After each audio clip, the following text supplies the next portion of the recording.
Well, St. Martin's fans, we're already a decent ways into the Great Northwest Athletic Conference portion of the season, and we're still a long ways away from determining who will be among the top 6 teams playing right here in Marcus Pavilion in the GNAC postseason tournament come early March.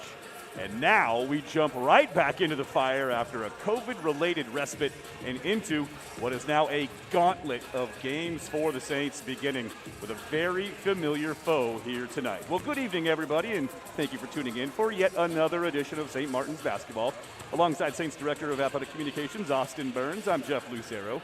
Happy to be here with you for the live broadcast from Marcus Pavilion on the Saints Digital Network. Tonight's game is a GNAC men's basketball showdown between the Saints and the Western Oregon University Wolves. We'd also like to welcome in any Wolves fans tuning in tonight. It's very nice to have you along for the broadcast as well. This was supposed to be the nightcap of a GNAC Hoops doubleheader tonight, but unfortunately, Western Washington was forced to postpone its women's games tonight here against the Saints and on Saturday at Western Oregon as well. Here's to hoping that the Vikings women's basketball program gets back to good health soon. As for tonight's men's game, we'll talk matchups shortly, but first, let's chat about the home team. And for the Saints, they come into tonight's game smarting a little from their last outing, not to mention a little short-handed tonight as well, but they are also very well rested, having not played a game in 10 days as their scheduled games for last week at Central Washington and Northwest Nazarene had to be rescheduled. We'll get into the Saints' limited roster tonight, along with their revamped new-look schedule in just a moment. But first, let's touch on the Saints' most recent performance against Seattle Pacific a week and a half ago up at Royal Brome. The Saints led by 10 with just over 16 minutes to play, but SPU put together an absolutely smoldering stretch of basketball over the game's next 9 minutes, outscoring the Saints 22-4 and completely flipping the script. But the Saints stiffened from there, going on a quick 8-0 run of their own to tie the game fewer than 3 minutes later. And with 45 seconds to play, a Brett Reed layup tied the game at 65. And after an empty trip at either team's end of the floor, it looked like the game was headed to overtime, but a miraculous off-balance three-pointer at the buzzer for the Falcons. Shaw Anderson from the corner extinguished the possibility of bonus basketball. The loss snapped a 7-game win streak for the Saints, who, despite the agonizing last-second loss, remain firmly entrenched in the West Regional rankings. They now sit at number 5 this week, if I'm not mistaken, and I probably am. And the Saints still sit atop the GNAC standings, tied for first overall with Central Washington with identical 4-2 league records coming into tonight's game. Also encouraging for the Saints, they went 2-1 across their last 3 games, despite being without the services of Alex Schumacher, who's been nursing a couple of injuries that have kept him out of the lineup. The Saints get Schu, their second leading scorer, back tonight. That's the good news, but the bad news, they will be without 3 key players tonight. Christian Hafner, Marky Adams, and Goy Wang will all be unavailable this evening. And here's where things get a little bit more complicated. While the Saints may be well rested tonight, having not played in 10 days, they're going to need all the rest they can get over the next few weeks. Tonight's game is the first of 8 games for the Saints over the next 17 days, thanks to a handful of makeup games that have been postponed due to COVID. Let's now bring in Austin Burns to the broadcast. And AB, this is a huge stretch of games that the Saints are set to embark upon, but it's also their most grueling. They're basically playing an NBA schedule for the next 2.5 weeks. 5 of those 8 games will also be away from Marcus Pavilion. And hey, we know this league all too well. There are no gimmies anywhere to be found up and down the GNAC schedule. The next couple of weeks are going to be a challenging yet fascinating time for Saints basketball, but at the same time, this stretch will provide a ton of opportunities for this first-place team to step up, grow, and continue to improve. Well, Jeff, Saints fans better be going to Costco to get that bulk-size popcorn for all the games coming up. You won't want to leave the couch for the next 17 days. There's a lot of action, and again, it's just because of COVID, the rescheduling. But, being able to play those games, get them in, that's a huge test, especially when, looking at the regional standings, the Saints are tied for 5th, at least in the media poll. It's not the official NCAA one yet, but in the media poll, 5th there, and it's a very top-heavy region, and so it's going to be hard to break in. The Saints have to get wins. They're going to have to do a good job of managing minutes because, like you said, they're without 3 key players. this is going to be a challenge that head coaches aren't used to facing. I mean, they've never faced something like this before. And so, I mean, it'll be very interesting to see how Aaron Landon handles the minutes tonight. For me and the Saints, that loss at Seattle Pacific, look, they were the preseason favorite. Coach Landon talked about it. He said it didn't matter, what the Falcons were trending as.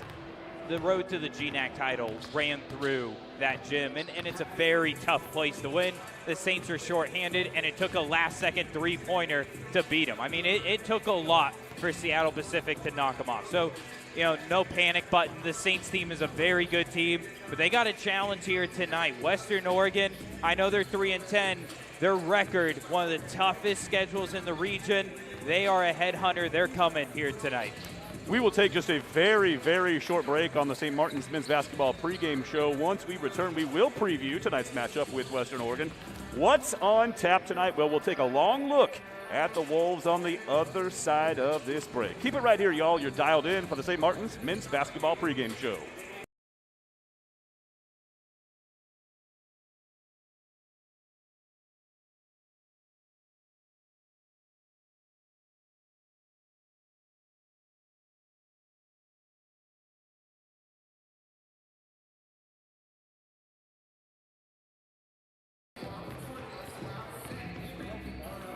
Basketball pregame show, and it is time for a quick look at tonight's opponent for the Saints.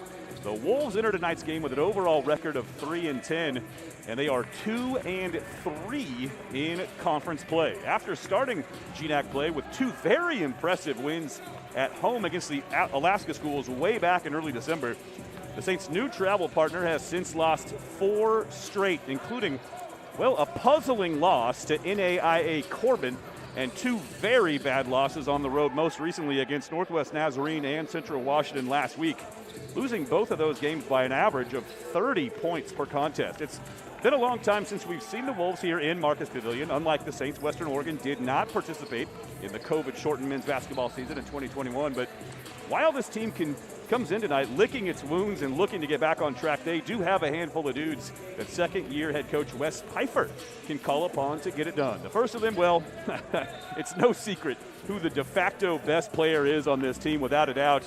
It is Cameron Cranston. This dude can flat out score. He's an extremely efficient offensive force who can just blow up a scoreboard at will.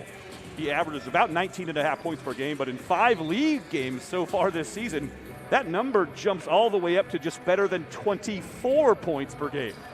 And he's just a lethal shooter from outside. He's hitting nearly 47% from beyond the arc. And in those 5 GNAC games, he's hit exactly 50% of his attempts from deep. And by the way, he's also averaging a team best 5.7 rebounds per game. Next up, how about John Morrill-Keeler? The 6'10" junior is second on the team in scoring and rebounding. He can actually shoot pretty well for a guy his size. He'll certainly look to take advantage of the absence of Marky Adams, the Saints' biggest post presence out on the floor tonight, in the paint, and perhaps by stretching the defense periodically by dragging the post out to the perimeter. Also, keep an eye out for Yosani Clay and Tyreek Price. Each of those 2 guards can really shoot from outside. In fact, this is a volume shooting team from deep. They absolutely live and die by the 3. As a team, the Wolves shoot more than 4 threes per game, more than any other squad in the GNAC. As a team through 13 games, the Wolves averaging 71.7 points per game. They're shooting 44% from the floor, 37% from 3, 69% at the foul line. Where they've struggled the most so far is at the defensive end of the floor. They're giving up 79 points per game, a number that puts them second to last in the GNAC. They also don't rebound or guard the perimeter all that well. Thing is, though, Austin, this is a team that comes in limping. They got lit up in Ellensburg and Nampa last week. They desperately need a win to right the ship, which is certainly listing more than just a little right now. And they've shown they can get rolling at will. They shot the ball extremely well in their GNAC opening wins against Anchorage and Fairbanks. All of this, AB, is what absolutely terrifies me about this team tonight. They come into Marcus Pavilion a wounded, cornered animal, and they'll do just about anything to fight their way out of here in order to get right again. The Saints are really going to have their hands full, especially because they're so shorthanded tonight with this freewheeling team in GNAC matchup number 7. Absolutely, Jeff. And I've been really high on Western Oregon all the way from the preseason. They played some of the toughest games to start the year on the road at San Bernardino, Monterey Bay. Those are regional ranked teams right now. They have big-time wins with Anchorage and Alaska as well. I mean, this is a squad. You're going to hear Cranston's name a lot. He's one of the best players in the conference. By far. You know, this is a team that they're going to want to get out and shoot the three. And if the three is working for them, they can play with anyone in the region. There is no doubt about it. And that's what happened with those Alaska schools. They just couldn't keep up when the Wolves are hitting from beyond the arc. And you're going to see Cranston play a lot of different positions. The Saints are going to throw a lot of different looks at them. We'll talk about that more in the game. But, you know, this is a Western Oregon team. You cannot take them lightly. They have a very good player. He's got some key pieces around them. And, again, this is a program that just a few years ago was, you know, winning conference titles. I mean, the winning is in their DNA. Just because the Wolves are 3-10 overall, they're a very good team, and it's going to be a fun matchup here tonight. Gun for this Wolves team from 2 years ago. You mentioned it. They have lost a lot since they were a dominant force in this league. Do everything guards Dalvin Brushear and Jalen Richardson, both whom have graduated, along with Darius Lubaum and Emmanuel Gantz, both of whom transferred to other programs. But anything is still quite possible with Cameron Cranston and the rest of his sweet shooting teammates still in the mix. We'll take our last break before the opening tip of tonight's GNAC basketball showdown. When we come back, we'll set the stage with some starting lineups and a few last thoughts on tonight's league tilt. This has been the Saints men's basketball pregame show on the St. Martin's Digital Network.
And welcome back inside Marcus Pavilion. We're just a couple of moments away from tip-off here, and as you get a look at the starting lineups for tonight's team, Austin, we've got a situation tonight. For anyone who was watching the Saints shoot around during pregame warm-ups, you'll notice that the Saints are all wearing very special shooting warm-up shirts tonight. What can you tell us just very briefly about that? We will talk about it a little bit more in tonight's broadcast. Yeah, we'll go more, like you said, but, you know, Saints honoring, you know, a dear friend in the program and even family as well, James Johnson. He was talking with head coach Aaron Landon. He was really dear to a lot of these players. He was godfather to Jaden Nielsen-Skinner. He coached Ty Thompson and Kyle Greeley. You know, he really was a staple in basketball here in the Pacific Northwest, and he passed away. So St. Martin's wearing some shooting shirts. It says The Hoop, Salem on the front, Johnson on the back. So Saints lost a dear friend, and so, you know, one of those where Saints honoring it with a nice shooting shirt here tonight. Well, and with so many players from the Salem area now up and down this Saints roster, I know we have a lot of folks that are tuning in to watch Kyle Greeley, Jaden Nielsen-Skinner, and Ty Thompson play basketball. So, hey, everyone down in Salem who's tuning in tonight and across certainly the greater basketball community in the Northwest, James Johnson forever in our hearts. Rest in power, Mr. James Johnson, taken away from us at far too young an age of 38. Austin, this is going to be a very important game for St. Martin's tonight. As we mentioned, the first of 8 games in a 17-game span. That's virtually an NBA schedule. They're playing almost every other night for the next 2.5 weeks. What do you expect to see out of them tonight, especially considering they're so shorthanded? Yeah, I mean, it's not like the Saints get the private first-class jets and the 5-star hotels like the NBA teams do, you know? I mean, it's going to be about, being smart. You're going to play with all energy. I mean, good luck trying to tell these guys on the floor they're not going to go 100% every single night.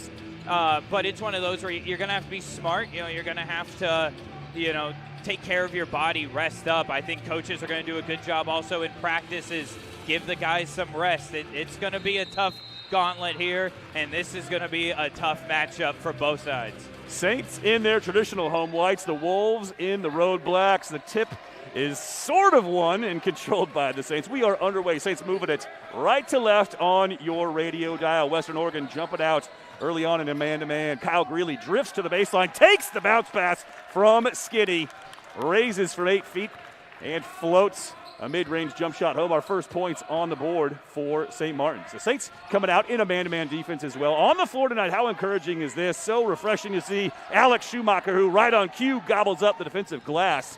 Back on the floor. He's missed the last 3 games. Takes it end to end. Gets in among the trees and banks in a layup. And the Saints with the first 4 points of this game. What a difference maker. And you could tell the Saints, they're a great squad even without Schumacher, but you could tell the impact not having him on the floor in Seattle. He's just a difference maker.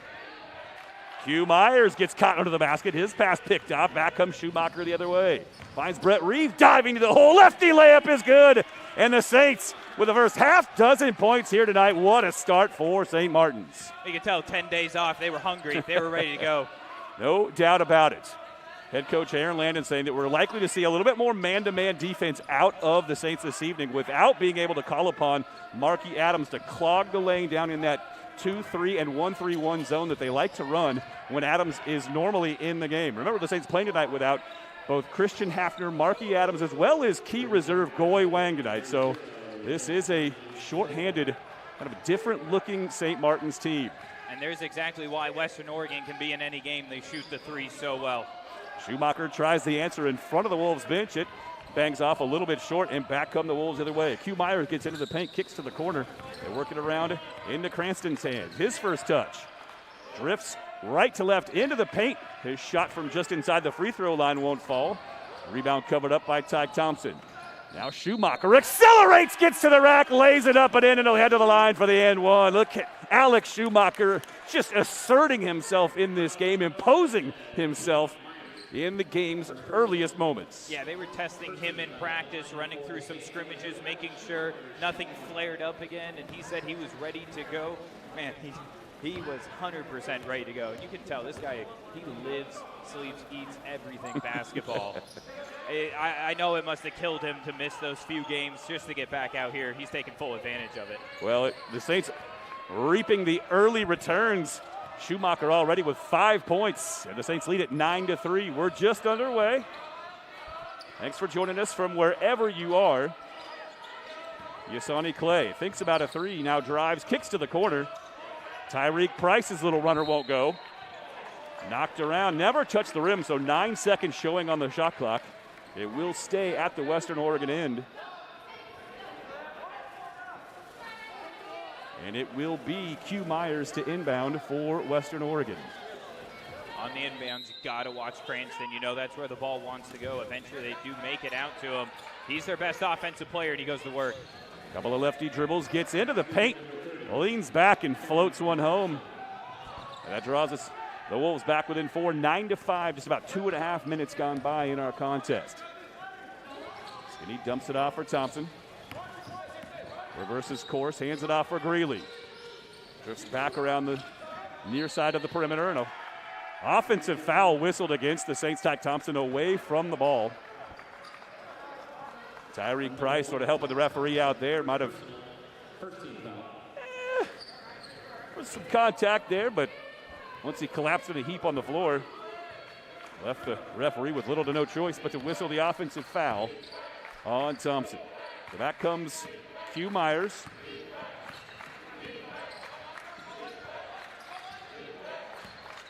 Gets it back, drives, hesitates, travels with the basketball. He does. So a little bit of indecision. Once Q Myers picked up his dribble, and it'll cost him. The turnover gives it right back to St. Martin's. Well, the player to watch for me, the key to tonight, is Brett Reed. He's going to want to go to work on Cranston, and the Saints are going to do everything they can to try and get the ball to him. But there's Ty Thompson going, hey, give me the ball. I'm going to be open in the corner for a three. And another travel. Yasani Clay took the extra step as he settled into his spot, set to shoot a jump shot, but instead whistled for the travel. Yeah, I was starting to say, the Saints are going to try and do is get Brett Reed matched up on Cranston high post and let Reed try and draw or drive to the rim. And the point for that is they're trying to draw the fouls on Cranston. When he's not on the floor offensively, the Wolves' offense goes a bit stagnant. Here's Schumacher, steps inside the three-point line, raises from 15. The elbow extended jumper won't go.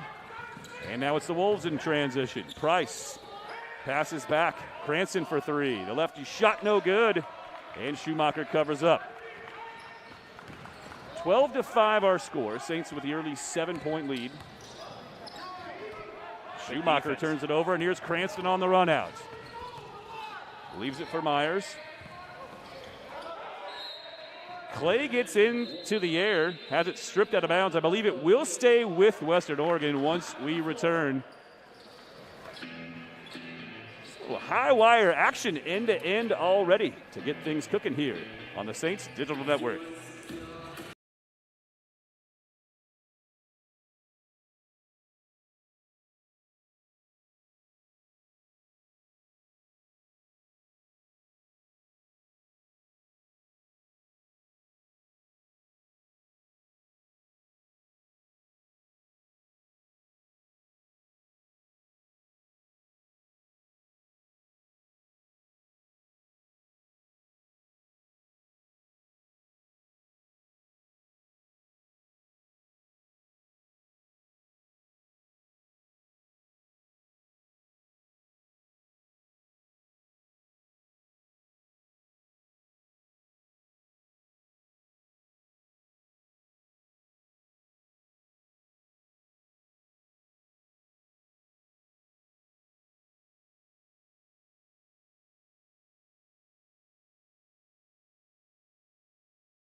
Well, welcome back into the Saints Digital Network, and we want to give a special shout out to a viewer here tonight, Brad Urban, former St. Martin's Saint, tuning in. So thanks for joining back in. It's about to be homecoming weekend too, Jeff, next week. So always great to see former Saints tuning back in. Strong alumni base tuning in for tonight's broadcast, I can only assume. Kyle Greeley rips down the board, and the Saints will steer it the other direction.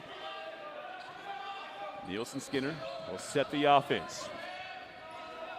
Scans, now reverses it back for Thompson. Really gets a touch. Now Nielsen Skinner comes to get it. Drives. Throws a pass over the head of Velko Ilic, who's fresh on the floor. 5 seconds on the shot clock as Ty Thompson goes to work. Steps back beyond the three-point line. Leans into a long cast. It won't go. And a weak side rebound corralled and controlled by Tyreek Price. He gets it the other way and squares up from the top of the key and knocks home the three-point cast that was so pure, Austin, it left the net sitting up on top of the lip of the rim.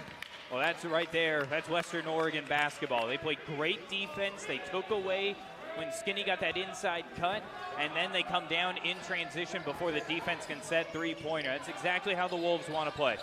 Already 4 3-point attempts for Western Oregon. Remember that this is just a volume shooting, jump shooting squad.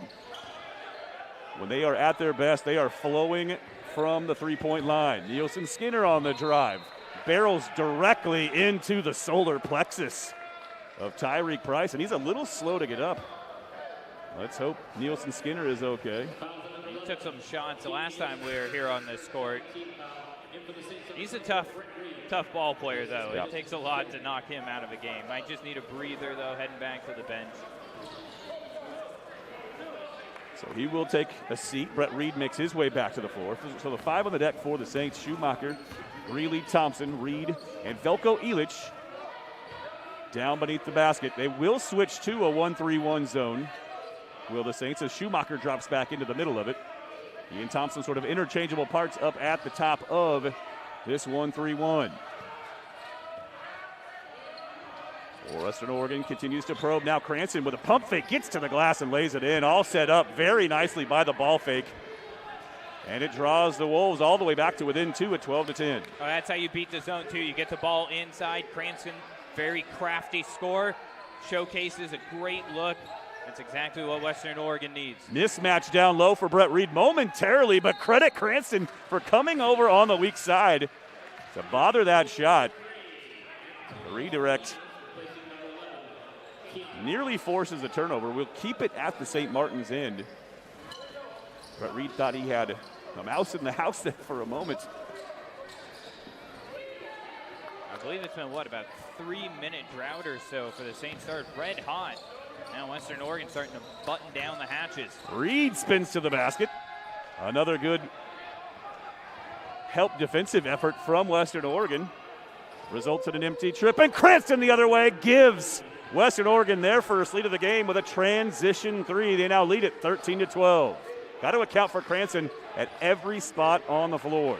Yeah, the moment that ball was rebounded by the Wolves, the Saints have to have someone picking up Cranston when he comes over that half-court line. Long 3 for Thompson rolls out. And Clay gobbles it up, brings it the other way. Tony Salinas on the drive has his shot rejected. Now Schumacher wants to push. Gets all the way around Cranston to the rack again.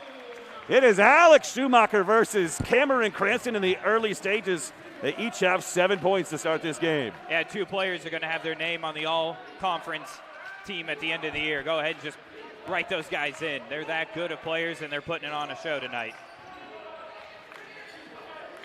Haven't seen a lot out of Morrill Keeler just yet. That was a rare touch for him a moment ago. They bounce it into the high post for Cranston. Whips a pass to the corner. Now Price on the drive. Gets loose along the baseline. And he will head to the line. Tyreek Price, that's a great job of breaking down the zone defense. Over here on the near side, they bounce it into the high post. Cranston just whips a pass into the corner. And after a nice, sleek-looking ball fake, Tyreek Price absorbs some contact midair and heads to the line for the and one. That's how you beat the zone. You got to be a good passing team consistently to be able to do that, and also be able to dribble into the middle of that zone. Now the Wolves flashing in their own zone.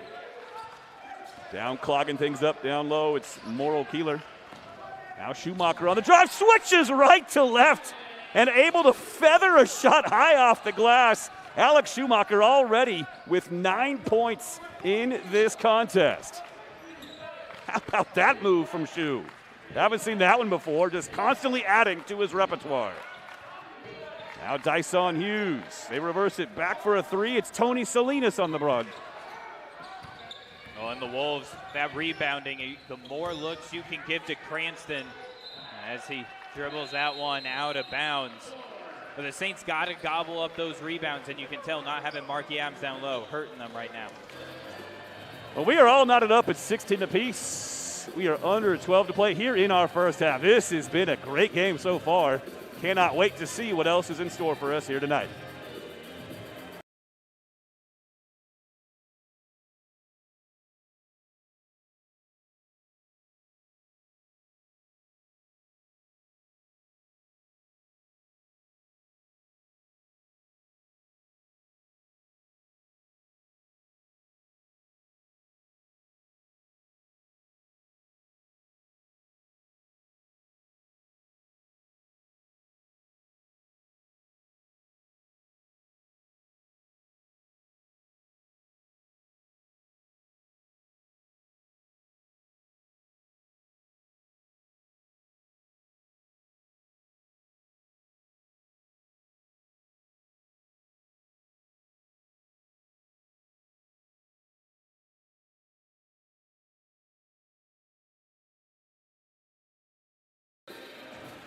Well, we're all tied up, 16 points per side. Alex Schumacher, the story so far for St. Martin's, 9 points on an early 4 of 6 shooting from the floor. The Saints shooting 54% from the floor. Not too shabby themselves of the Wolves. They're at 6 for 13, but 3 of 6 from behind the line. No surprise here. Cameron Cranston leads the way for the Wolves. He's got 7 points in the early going for Western Oregon. I think both sides, coaches, be very happy with how this game started. Saints getting some motion in their offense, getting some good looks, and the Wolves, they're hitting from beyond the arc. Getting our first look of the night at Champ Spencer, fresh on the floor for St. Martin's. Handles here a couple of times. Now they work it down low for Brett Reed. Goes to work on Cranston, but he's got no room to operate at all. So he kicks back out for Skinny. 5 on the shot clock as he starts his move. Hangs in the air. Double clutch on the shot, but a little bit too strong. And Zach Moore steers it the other way. His bounce pass whips past his teammate, Dyson Hughes. He went one way, the pass went the other. And another turnover for Western Oregon. That's been a source of contention for Western Oregon so far. That's their 5th turnover already. And we're not even 9 minutes into this game. Schumacher to the corner for Spencer. One dribble. Now it's Brett Reed down low with great position. Gets his defender in the air, absorbs the contact, makes the shot, and he'll head to the line for the and one. Well, Reed just sat right in the middle of that paint. The moment he got that ball, he knew he was going up with it. Another great spin move. He's got one of the best spin moves in all of the region. I mean, it is so explosive. He certainly packed that in a trunk when he moved back over stateside here, to the mainland anyway. Brett Reed began his college career down at Chaminade out over in Hawaii. Houston, Texas native. Good on the free throw. And the Saints restake themselves to a 3-point lead. Well, the Saints are throwing Schumacher on Cranston way out, just trying to drive down Cranston. But a great look inside, deflected by the Saints. Now going the other way with it. Yeah, defensive breakdown for St. Martin's. A wide open look with no one near him for Dyson Hughes. Now Reed again with good position. This time tries to go to work on Morrill Keeler and draws the foul on the floor, I believe. So it should be Saints ball out of bounds, and it will be. 20 seconds on the shot clock. And Jaden Nielsen-Skinner to inbound for St. Martin's. Well, the Wolves threw 3 players on Reed the moment that ball hit the deck. So the moment that big, and we saw that out of a lot of teams going into this week. Defenses, the moment Adams or Reed put the ball on the deck, they are swarming the Saints bigs, trying to make them pick up that dribble. Spencer thinks about the 3, now kicks to the corner. Gets it back from Schumacher. They bounce it inside for Reed to Greeley. Back to Schu, he'll trigger for 3. A little bit too strong, and Zach Moore clears it for Western Oregon. Dyson Hughes the other way. They leave it for Cranston. Bodied up by Schumacher. Pulls up from just outside the key. Shot no good. Strong rebound wrestled down by Brett Reed. Nielsen-Skinner gets into the air. Fouled by, well, take your pick. 2 different Wolves defenders converge on him. Both of them got a good-sized chunk. They will call it on Tony Salinas, his first. That's the 4th foul on the Wolves as Kyle Greeley will get a blow. And Tyke Thompson makes his way back to the floor. Quick entry pass for Reed. Works his way to the front of the rim, but his shot falls off. And here's Cameron Cranston the other way. Crosses over, steps back, triggers for 3. That one just does lip out. Champ Spencer the rebound. Skinny brings it the other way. Back to Spencer. And the Saints will reload things with Nielsen-Skinner between the circles. Tony Salinas comes out to get him. Reed sets the screen, but he whistles a pass instead for Thompson. Skip it back up top for Spencer. Gets into the lane. 13-foot leaner won't fall. And the long rebound tracked down in the corner by Moore. Dyson Hughes on the drive, fouled on the floor by Champ Spencer.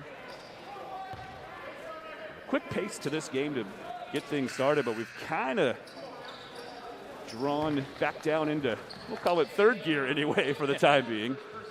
Not a lot of points across the last few minutes of this game. 19-16 our score. 9:15 yet to play here in the first half. And Marcus Linker, the walk-on for the Saints, will make his way onto the floor. Remember, the Saints playing shorthanded. They don't have a ton of options on that bench. A very short bench for St. Martin's tonight. Aaron Landon sharing with me earlier today that he thought Linker would have an opportunity to play extended, meaningful minutes for the Saints here tonight. A near travel, and eventually a turnover. And Schumacher hesitates, accelerates, tries to skip a pass inside for Spencer. It's tapped back into his hands. Now he wants to post up. What do we have here? Oh, they call Schumacher for the travel. Thought they were going to call a foul on the floor. Instead, Schumacher whistled for the travel, and the turnover gives it back to the Wolves. Well, going back to your point about Marcus Linker, he comes in to replace Reed, so Linker's going to be asked to do one of the hardest jobs, play the middle of that zone and go get boards. Giving up some size on the Wolves. But Linker has a tough job. Going to just ask for big-time minutes, and that's what happens, again, especially when you play as many games as the Saints are going to play in those few amount of days. Everybody's going to have to step up, take on a bigger role. Schumacher whistled for the foul. That's his first. And the fifth on St. Martin's in the first half. Sonny Clay steps out to get it. Defers now to Q Myers. Thompson at the top of that Saint zone. Morrill Keeler sets the screen. They reverse it down to the corner. Clay drives, cut off, kicks back from the elbow extended. And Hill's 16-foot mid-range jumper will fall. 19-18 the score. I was just Clay finding the soft spot in the defense and just pulling right up. No one going to guard me. I'm going to take a wide open shot. Now Nielsen Skinner pulls up from about the same spot at the other end of the floor. That won't go. Marcus Linker after it. He's the last to touch it. And we'll go the Wolves' direction. So both teams really cooling off shooting-wise. 42% now on the game for St. Martin's. 41% for Western Oregon. Myers clears the timeline. Rolls off the Morrill Keeler screen. Extended break here for Cameron Cranston. Doesn't get a lot of time on the bench. Averages 36.5 minutes per contest, does Cranston. We haven't seen him on the floor for a while. Air ball out of the corner from Zach Moore. Zach Moore basically nothing but an outside shooter. 22 of his 28 attempts now on the season have come from beyond the three-point line. Nielsen Skinner behind the back sets up Thompson for three. A little bit too strong, and a foul on the floor will bring us to a stoppage in play. So the Saints with a 1-point lead after the fifth team foul of the first half is whistled against Western Oregon. And it will be Saints basketball out of bounds with 20 seconds showing on the shot clock when we return.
So 19 to 18 hour score, about 7.5 minutes left in the first half. We mentioned that there's a lot of players gone from Western Oregon's last team that competed a couple of seasons back.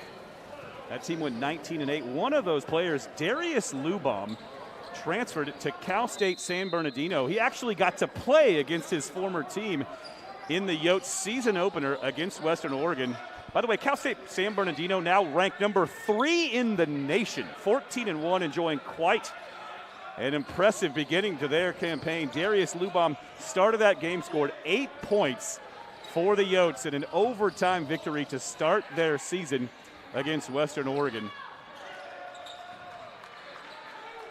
Head coach Wes Pfeiffer definitely in a full rebuild mode here with this Wolves program.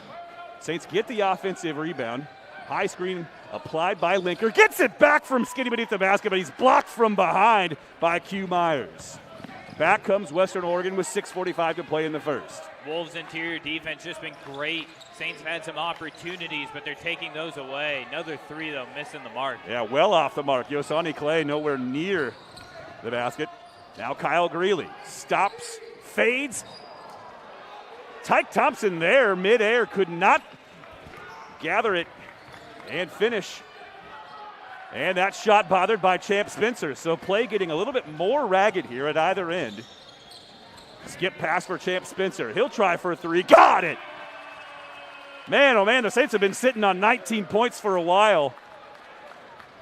But Nielsen Skinner loops a skip pass over the top into the hands of Champ Spencer. He does the rest, connecting on a much-needed shot from distance for the Saints. Oh, we've been talking about it on previous broadcasts. Champ Spencer's just getting better and better every single game. He's really getting the speed of a Division II basketball game under him, and he's going to have a lot of minutes here. They're going to ask him to play, in a big role, and he comes up with a huge three. And a huge turnover there. Morrill Keeler has that pass knocked away by a couple of Saints. No-look pass! Sets up Greeley beneath the basket. How about Tyke Thompson doing some work? Greeley couldn't finish, but he's fouled and will head to the line. So the offense starting to tick back in the right direction for St. Martin's. A couple of very efficient possessions in their last couple since we came out of that media timeout. Good defensive pressure on Morrill Keeler beneath the basket as well for the Saints a moment ago. They tried to find Morrill Keeler underneath, but two Saints converge on either side of him. Able to force the turnover. Now 7 turnovers in the first half for Western Oregon, 4 for the Saints. By the way, the two leading scorers for this team both have 2 personal fouls in this contest as well. Cranston with 2 for Western Oregon, and Schumacher with a couple of his own for St. Martin's. That's a developing storyline, as the 2 scoring stars for this team now saddled with 2 fouls apiece. And another turnover. R.J. Valise this time travels with the basketball, making his move toward the basket. So turnover number 8 for Western Oregon. The mental mistakes just starting to pile up for this Wolves team, something they can ill afford to do. They come in tonight 3-10 on the season. That's a very surprising record for this team, but as noted a moment ago, Wes Pfeiffer basically in a full rebuild. A lot of these players, he's got some community college transfers, but a lot of freshmen and sophomores on this team. So many dudes gone from that team that won 19 games a couple of years ago, the last time we saw this team on the floor. Shot clock set to expire. Reed spins to the glass and lays it in. And the Saints now with a 7-point lead as we are under 5 minutes to go in the first. Well, you talked about that foul trouble, and Cranston knows he can't pick up that third foul, has to play off, which gives an open lane to Reed, the spin move down low in the finish. Clay on the drive. He'll try from 17 feet. That one rattles off. Schumacher clears it. Saints with numbers if they want them. Thompson with it. Bounces a pass for Greeley. He'll make his way back toward the perimeter. Now drives, pump fake, kicks to Thompson. 3 on the way, a little bit too strong. Strong rebound. And a good box out by Morrill Keeler gives it back to the Wolves. Yeah, Saints on that last possession trying to get the switch, have Reed on Cranston so Reed can drive at him and make Cranston decide, is he going to take that risk and maybe pick up a third foul or let Reed go by? Western Oregon all the way down to 33% shooting in this game. The Saints have really tightened up at the defensive end of the floor. But just as soon as I say that, of course, R.J. Valise with plenty of space. Lots of daylight in front of him. He takes full advantage. That's a much-needed 3 for Western Oregon. It cuts the St. Martin's lead to 4. Kind of a turn of events there. Tyke Thompson had a wide-open look that would have given the Saints a 10-point lead a moment ago. Valise at the other end knocks down the 3, and then Thompson answers back with a 3 in front of the Wolves bench. So it's back to a touchdown lead, 28-21. In Western Oregon, they're staying in it because of their 3-point shot. But if that starts to go cold for a couple minutes here down the stretch, Saints have an opportunity to pull away going into the break. Valise finds Tyreek Price, who gets free off the screen. That won't fall. Tyke Thompson rips the rebound out of the sky. Schumacher Nearly travels. Now kicks back for Greeley. A long three on the way, and it's good! Kyle Greeley buries a three, and the Saints with their first double-digit lead of the game at 31-21. That one from the Twin Star logo. I was going to say, Greeley saw where Tyke just hit and went, I'll take another step back and show you how it's really done. And there's Schumacher. That's a clutch play. That's 2 fouls. Well, the interesting thing there, the referee actually did like a blocking foul signal. That's what confused me. I thought he was calling Schumacher for his 3rd foul because he made the blocking foul motion, but it is an offensive foul against Morrill Keeler, his 2nd, and it takes us to a stoppage in play. The Saints now with a 10-point lead on the St. Martin's Digital Network.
So 1, 2, 3, 4 common opponents for these two teams so far this season. 2 of them are California schools. Cal State Monterey Bay, with the Saints defeated 73-66. Western Oregon took an 82-60 loss to Cal State Monterey.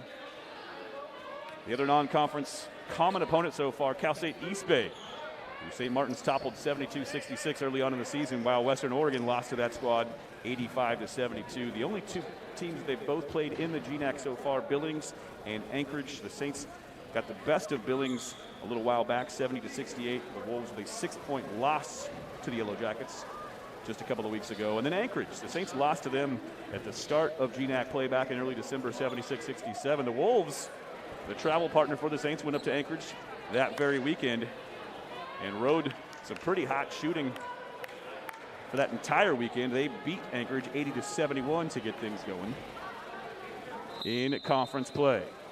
Well, that Monterey Bay team, they had a great week. They knocked off a top 10 squad in Chico State.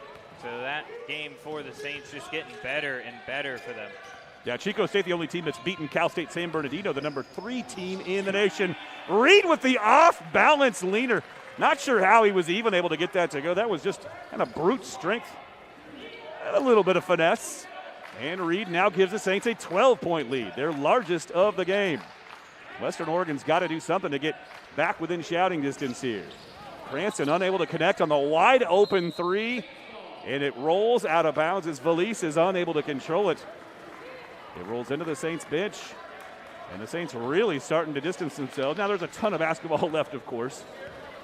Western Oregon right now needs to wrench a little bit of this momentum back, at least before these two teams head into the locker rooms for the halftime break. It's Reed in the high post on the entry. Gets it back, stripped. Good defensive quick hands from R.J. Valise, and a timeout called by Western Oregon.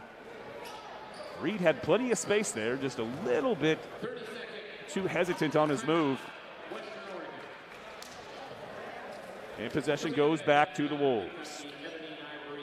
I'm talking about the half that Schumacher's had. I mean, again, had the back injury, coming back now finally. I mean, again, he was cleared to play last week. Probably would have had some, what head coach Aaron Landon said to me, would have had a pitch clock on him, basically. You know, about 15, 20 minutes of action, but now cleared to go 100%. What an impact he's been. 9 points, 4 rebounds there. I mean, and he just does so much for you defensively that you don't see, that doesn't go into the box score, but he can cover so much ground so fast, and he takes away so many lanes. And again, to be able to pick up and guard a player like Cranston, who is basically a power 4 who can play point guard, I mean, that's a hard job to do. Now Morrill Keeler. We've talked about it in the pregame. He's 6'10", but he's actually a pretty solid shooter from out there. Came in 7 of 17 on the season. Linker from 3 the other way. 15-point lead for the Saints with just under a minute and a half to play here in the first. It's got to feel good for Marcus, stepping in, connecting on the 3. Woo! Again, that guy puts in so much work in the gym, working on his shot. Oh, and a tough call, and I believe that's going to be the third foul on Schumacher. That is, Schumacher had established position. I'm really surprised at that call. I was certain we were going the other way. So board saying now his second foul. So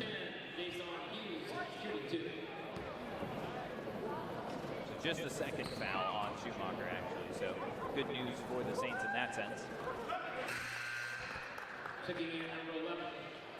He will take a seat. Jaden Nielsen-Skinner back on the floor for St. Martin's. That was a tough call against Schumacher, though. It felt like he had been there. Feet just planted on the floor, not even remotely close to the restricted area beneath the basket. I don't even think he was in the key. At any rate, both foul shots connected. Western Oregon picks up a little pressure here in backcourt with about 13 to play in the first. Skinny able to clear it with plenty of time to spare. Kicks to the corner for Linker.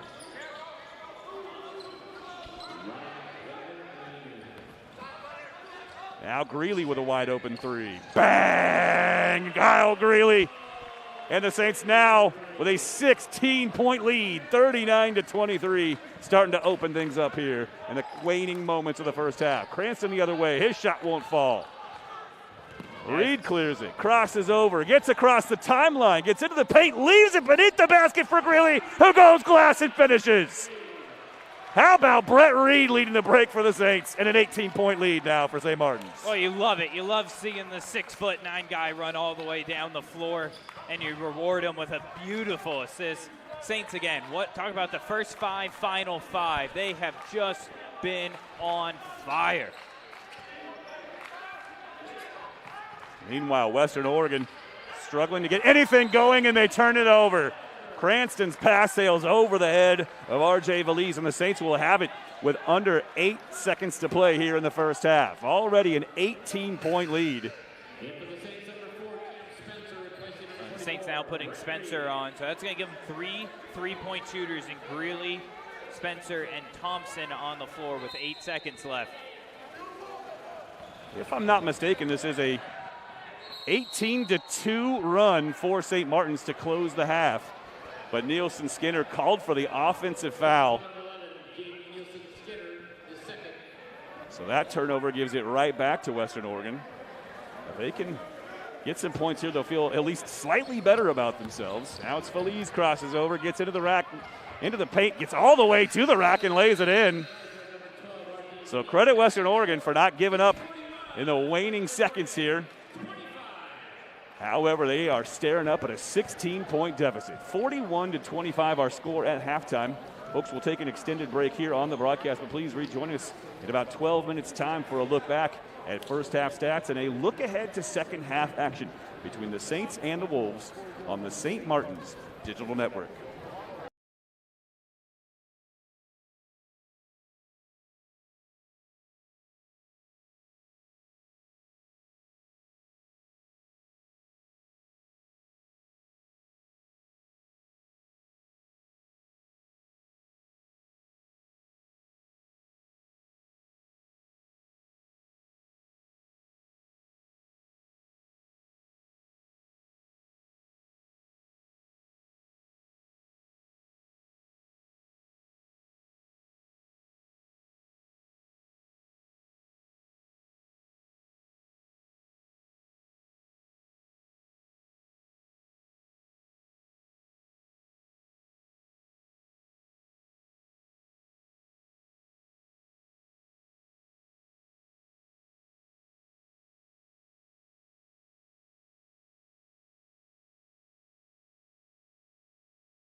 And welcome back inside Marcus Pavilion for the St. Martin's men's basketball halftime show. Jeff Lucero alongside my old trusted companion Austin Burns and our executive producer Sydney Henderson.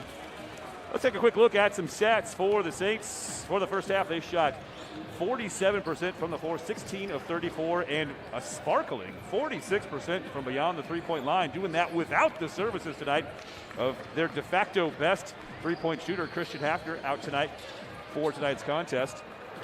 Leading the way for the Saints in the first half, it was Kyle Greeley, 11 points, 4 for 6 shooting, a very economical 4 for 6 from the floor, 2 for 3 from beyond the arc. He also covered up on 4 rebounds for the Saints. Next up for the Saints, Brett Reed and Alex Schumacher, 9 points apiece. Schumacher has a team-high 5 rebounds as well. 6 points for Tyke Thompson and 3 points for Marcus Linker. No one else getting into the scoring column for St. Martin's. Jaden Nielsen-Skinner, however, a team-high 5 assists in the first half, 10 assists on 16 made baskets for the Saints. On the other side of things, Western Oregon shot 33% from the floor, 9 of 27, 30% from beyond the arc at 4 for 13. Leading the way for Western Oregon is Cameron Cranston, 7 points in the contest, but he had all 7 of those points, I believe, in the game's first 7 minutes. So a scoreless last 13 minutes of the first half for Western Oregon's leading scorer. Remember, he comes in tonight not just averaging 19.5 points on the season, Austin, but more than 24 points per game in the first 5 GNAC contests for this Western Oregon team. The Saints have done a really remarkable job keeping him off balance and not giving him open looks after he got off to that very nice start. The Saints made a lot of adjustments. That's what their defense allows them to do. Cranston still had some good looks down the stretch, just wasn't able to connect at him. But again, when he was kind of feeling his own is when he was going quick. The Wolves offense was flowing and not allowing the Saints defense to get set. And Cranston, again, he can strike from deep. He can drive it to the rim. He can do so many different things for him. So I expect he's going to come out. I don't think you're going to see 7 points out of him again in a half. You know, the Wolves need him to come up with a big half if they want to chip away at this lead. 10 first half turnovers for Western Oregon as well, just 3 assists on their 9 made baskets. So the Saints doing a lot of things well in this game. Saints with a +4 rebounding advantage, 18-14 on the glass. No one's in really any significant foul trouble to speak of. A couple of players with 2 fouls apiece, Cameron Cranston and John Morrill-Keeler both with 2 apiece. Alex Schumacher and Jaden Nielsen-Skinner with 2 fouls for St. Martin's.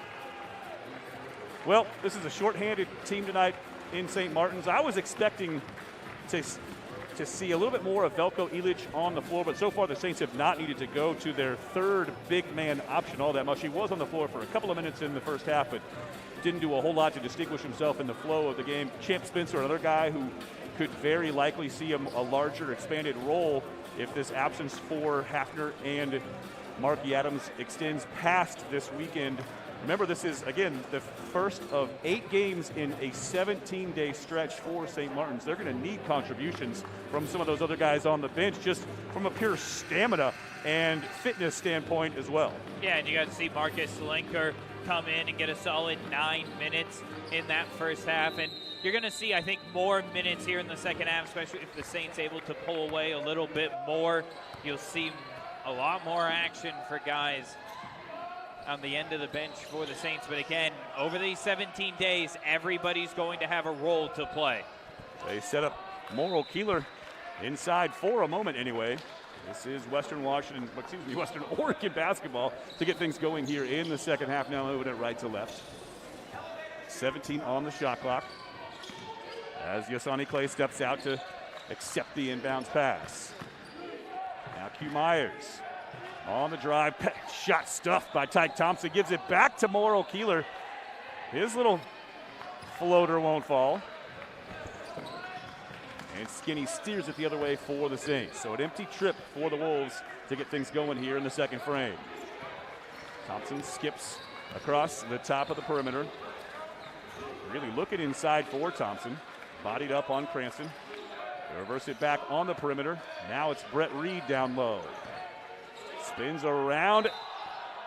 Morrill Keeler gets him in the air and draws the third foul. 53 seconds into the second half on the 6'10" big man for Western Oregon, and Brett Reed will head to the line. But that's the third foul now on John Morrill Keeler. The only other Western Oregon player coming in tonight averaging double-figure scoring. And again, you have to respect that quick spin move. And he leaves his feet. That's one of those where you want to be able to shuffle your feet, be able to keep up with the spin.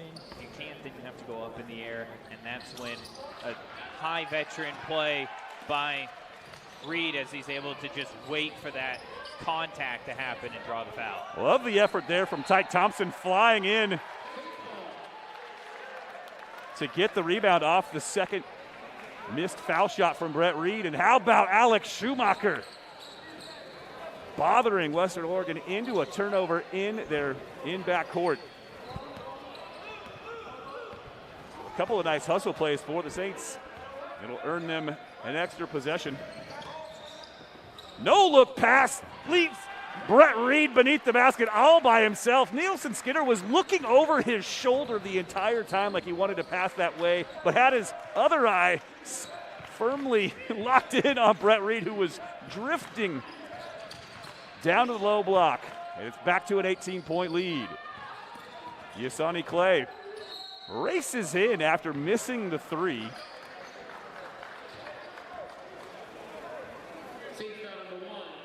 And he is fouled as he makes his way to the basket and will head to the line. Back on that previous play for Reed, it was more clear where, again, with those three fouls, he was playing off of Reed, which just allowed Reed to come straight off that screen, slip, get right to the basket, help side defense not there in time, easy basket. One of the helpful things for St. Martin's tonight, too, Brett Reed, no fouls so far in this game. That was a big question mark. If Brett Reed got into any foul trouble at all, what do the Saints do? Who do they turn to? Without Marky Adams tonight, and if Brett Reed had to sit for extended minutes, Veljko Ilić obviously in line to step up and play a lot more. But so far in this game, not a storyline worth following at all, because Brett Reed still without a foul in this game. Clay connects on one of two free throws. Saints content for the moment anyway to work things around on the perimeter until Nielsen Skinner sets up Brett Reed inside once again. Another no-look pass from Skinny to Reed. And the Saints now with their biggest lead at 45-26. Oh, and flex, big man flex. That was a strong move inside. He's having himself a night, just so efficient, doing Brett Reed things. 7 assists now for Nielsen Skinner. As we see John Morrill Keeler with his best move of the night. He just patiently, methodically works his way to the front of the rim and lays it in over Brett Reed.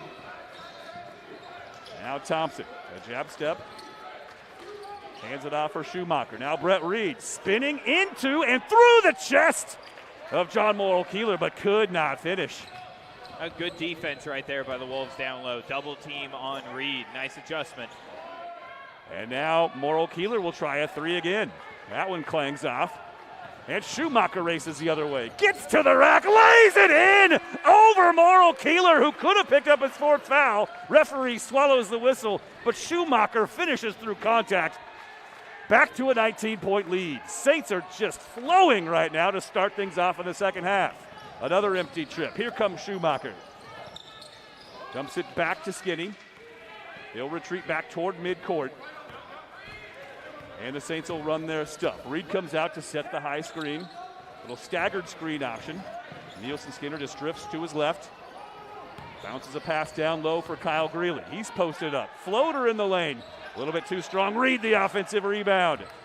Nearly travels but kicks back to Schumacher. 15 on the shot clock for St. Martin's.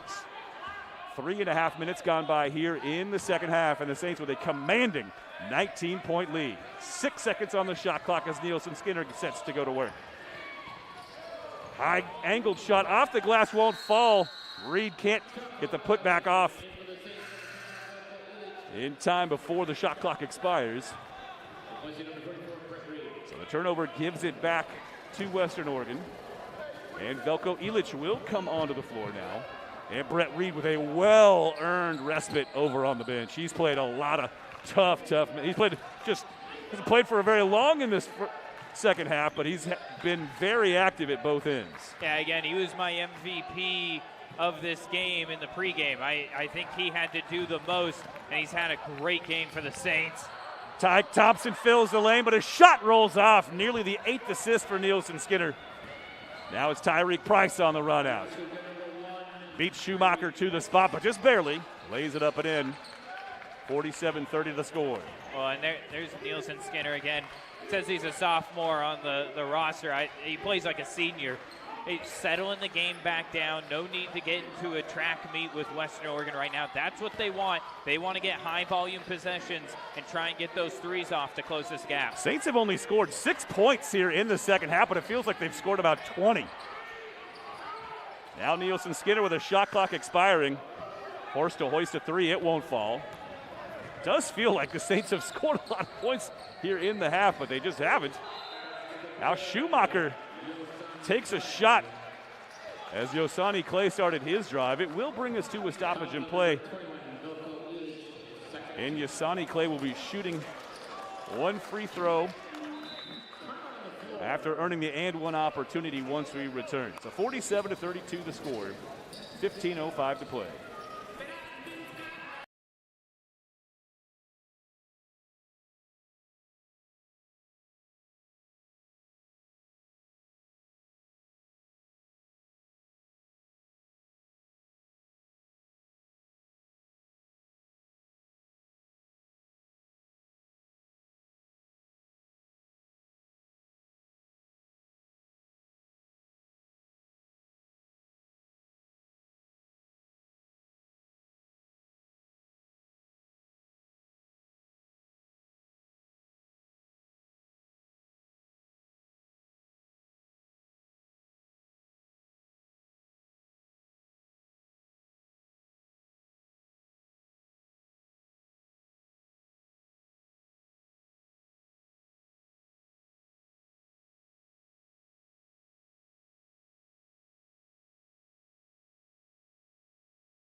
Well, welcome back inside Marcus Pavilion, where the Saints still with a comfortable 15-point lead against Western Oregon.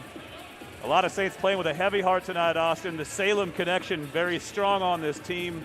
Tyke Thompson, Kyle Greeley, and Jaden Nielsen Skinner all showing out very nicely. I'm sure that the memory of James Johnson very much fresh in their minds as they play through this game. A very emotional night for all three of those players. Yeah, again, gone father to Jaden Nielsen Skinner. You know, again, talking with head coach Aaron Landon before the game, what James Johnson did for the game of basketball in the Pacific Northwest, bringing it to a new level. And guys like Thompson and Greeley, they may not be here on the floor without people like Johnson putting in the work to be able to give them an opportunity, showcase their skills, and also develop that, basketball out of the Oregon area. Again, basketball lost a great person, and, Saints family, again, very close, very dear in our hearts, and prayers go out to his family. And Monmouth not far at all from Salem either. I'm sure a number of people connected to the Western Oregon basketball family, probably also very close with James Johnson, also having to work through a lot of emotions here tonight. The other way, what a drive from Tyreek Price. The tip-in will fall. Cameron Cranston in the right spot. Flies in and angles home. A one-handed putback. 47-35 now the score. Western Oregon trying to creep back into this thing. And an offensive foul whistled against Velko Illich will allow Western Oregon yet another opportunity to chip away at this lead. It's been as big as 19 so far. Western Oregon can draw back to within 10, even get it into single digits. Yeah, they're never out of a game, the Wolves. Again, they come up with a couple defensive stops and start getting hot from beyond the arc. They can turn a 19-point game into a 10-point game in the blink of an eye. Well, the Saints with their smallest lineup on the floor, although Champ Spencer and Tyke Thompson and Kyle Greeley offer a lot of good length. No true post player on the deck for the Saints as Illich with that third foul heads to the bench. A foul on the floor, so wave off the made shot for Cranston. That's whistled against Linker. So neither Reed nor Elich on the floor for the Saints. They are going to soldier on without a true post player, but John Morrill Keeler is off the floor for Western Oregon anyway. Western Oregon playing tonight without Elihu Cobb. He did not make the trip north. 6'9" post player. Nielsen Skinner steps into the passing lane, takes it away. Gets to the other end, lays it up. He's acrobatic shot, will not fall. But how about Jaden Nielsen Skinner picking up this team? The offensive energy starting to wane just a little bit, starting to flag for St. Martin's. Nielsen Skinner picking it up at the defensive end, earns a trip to the line. Nielsen Skinner's got my vote for Conference Player of the Year right now.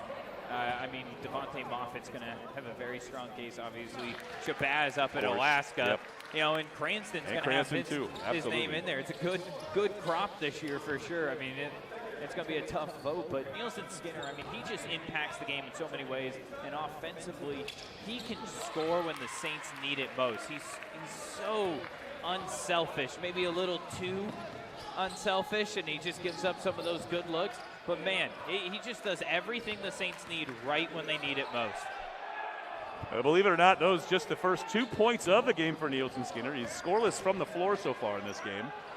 To the corner. Now it's Clay on the drive, but an offensive foul gives it right back to the Saints. That's another foul on Cranston, his third. On one of those, you almost, if you're a Wolves fan, you would have wished the travel would have been called a double dribble, actually. Now Cranston picking up his third foul. That's costly, and you're going to have to leave him in, I think.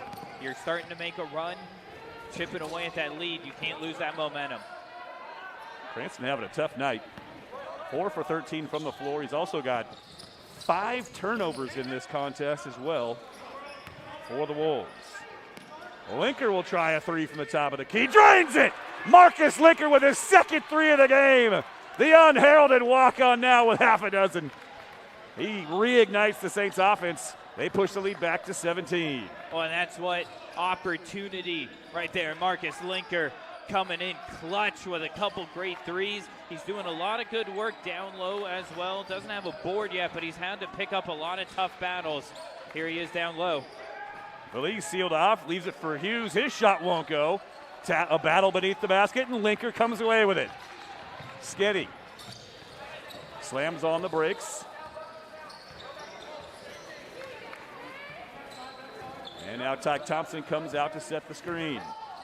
Nielsen Skinner slides off it, reverses it back to Linker. They set up Tyke Thompson down low, very patiently. Just seals off his man and banks it home, and just like that, the Saints back now to that 19-point advantage. Again, that's what St. Martin's does best. They can absorb some blows and then just quickly ignite on the offensive end.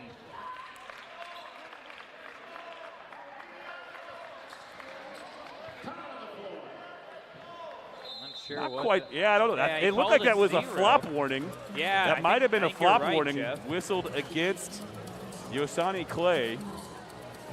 They put a foul up on the board. That would not be a foul, so they'll have to correct that if that is in fact the call. At any rate, 11:48 left in the contest, and the Saints all the way back up to that 19-point lead.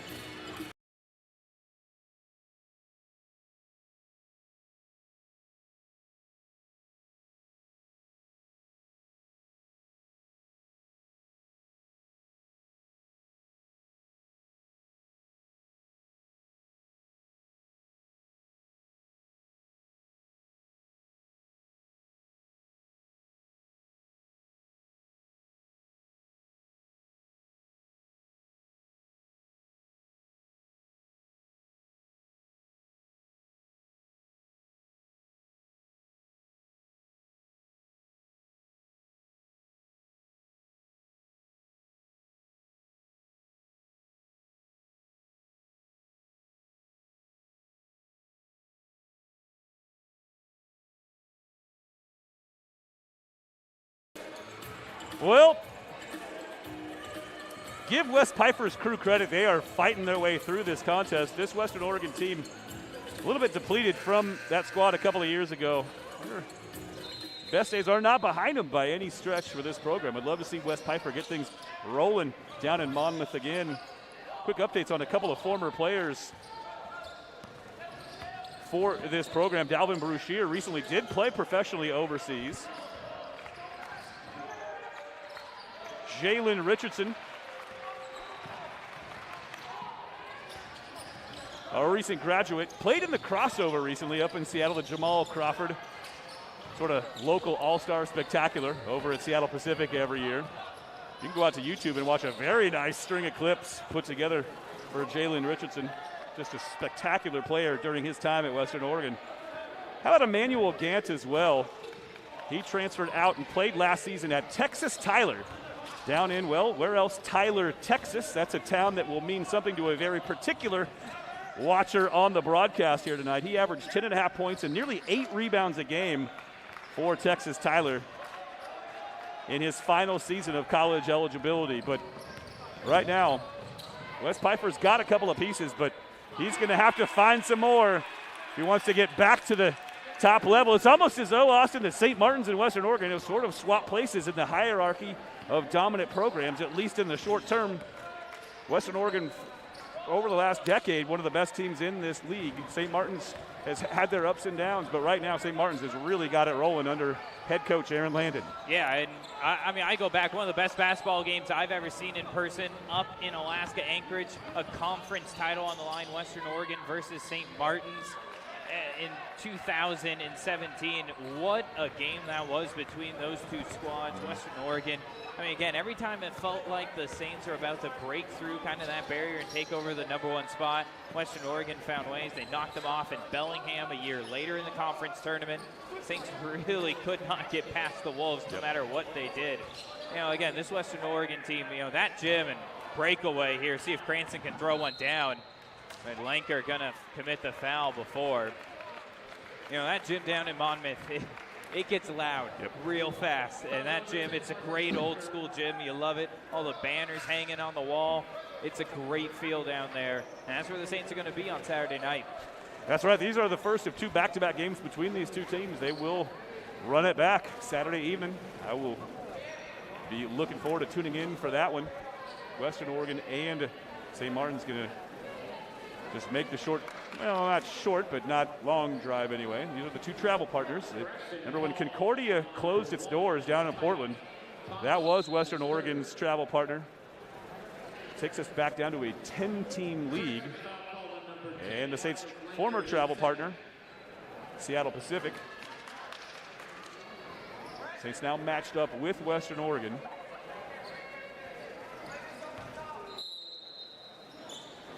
.28 on the shot clock. We're more than halfway through the second half now, and the Saints now have pushed the lead out to 22. Their largest of the game. They are well in command of this thing. Dyson Hughes with some fancy dribbling. Skips a pass back outside. That pass way too hot to handle. Tyreek Price just rifles that one inside. It bounds off the hands of John Morrill-Keeler. And another turnover for Western Oregon in this game. That's now 17 in this game with still more than, well, with just under 9.5 minutes to play. Jeff, I'll be curious to see on the post-game show when we talk with head coach Aaron Landon. Right now, the Saints, still 10 minutes left, 9 minutes or so left in this game. The Saints have held Western Oregon, who can flat out score to just 35 points.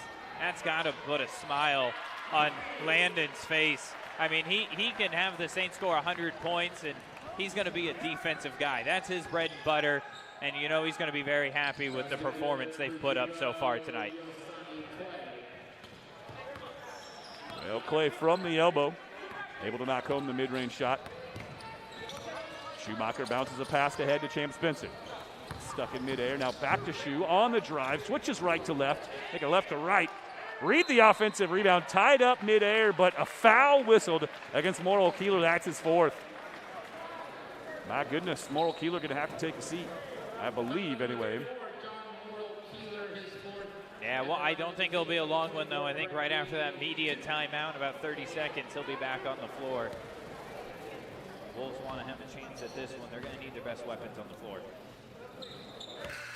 Well, let's go back for just a moment anyway to the defensive effort that the Saints have thrown at Cameron Cranston. Remember that he came in tonight averaging 19.5 on the season, more than 24 points per game for Western Oregon's first 5 GNAC games of the season. Cranston right now sits at 9 points. 7 of those he scored in the game's first 6 or 7 minutes. He's got 2 points, Austin, across about the last 25 minutes of this game. The Saints have completely bottled him up. So far, this is by far his worst GNAC performance of the season.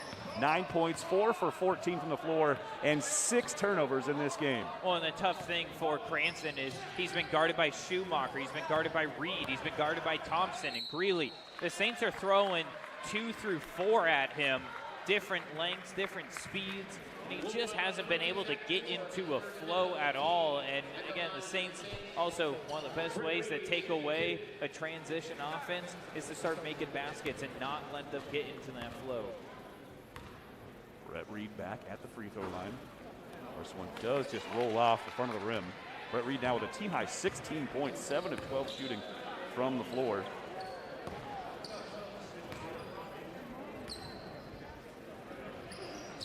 And he connects on the second. So give him 17 on the night. Very impressive game for Brett Reed. Sonny Clay on the drive. Has a little bit of space in the key. Tangles with Brett Reed. They exchange pleasantries. Everybody no worse for the wear. It'll bring us to a stoppage in play, but the Saints, they now lead it by 24. Well in command. We'll see how things shake out for the final 8 minutes of this contest when we come back.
Well, one big storyline for Western Oregon coming into this game is that they are just a volume shooting team from outside. They love to shoot the three. They average more than 4 threes per contest, more than any other team in the GNAC. But so far tonight, just 4 for 17 from beyond the three-point stripe. 23.5% shooting for the Wolves, and that's a big, big reason why they now find themselves trailing by a couple of dozen points. We're under 8 to play. Saints with a commanding 61-37 lead. That shot partially deflected by Kyle Greeley, and back come the Saints the other way. Reed runs the break. That pass tipped up in the air. It rolls over the inline. So it will stay with the Saints. One thing, too, Austin, about the long break, you never know, too, how rusty guys might be, especially when you're trying to then reintegrate one of your pieces like Alex Schumacher back into the offensive flow. Saints have just done it seamlessly so far here tonight. A 10-day layoff for this team, got Schumacher back, and they just haven't really looked back at all from the opening tip. No, again, talking with Landon as Reed goes to work again. Talking with head coach Landon, he said, they were out doing full game reps to get back into the flow earlier this week. Again, when you talk about 10 days off and you're missing some pieces, they just had to basically play games and simulate a lot of things. It's not stuff that you can do with just a walkthrough. You have to get live reps, and it was huge to be able to get Schumacher kind of that stress test in the beginning of the week, make sure he was good, because the last thing you want to do is push him a little too hard on the floor in a game, and he might re-injure himself and has to be out for another week or two. That is the last thing you want. So again, being able to test in a safe environment, make sure he's ready to go in the game. And it's also been nice, they've been able to kind of use him in an off-ball scenario a lot of the night and not have to force a lot of high pressure. But there you go. That's a high-powered play by Schumacher. Alex Schumacher finds Brett Reed. It looked for a moment like they might have trouble getting it across the timeline. Instead, it's Schumacher whipping a pass beneath the basket. Brett Reed raises for the two-handed flush. Saints firmly in control, and Reed now piling up the rebounding numbers to go along with that team at 21 points. Sets up Linker at the other end, and Brett Reed is doing it all.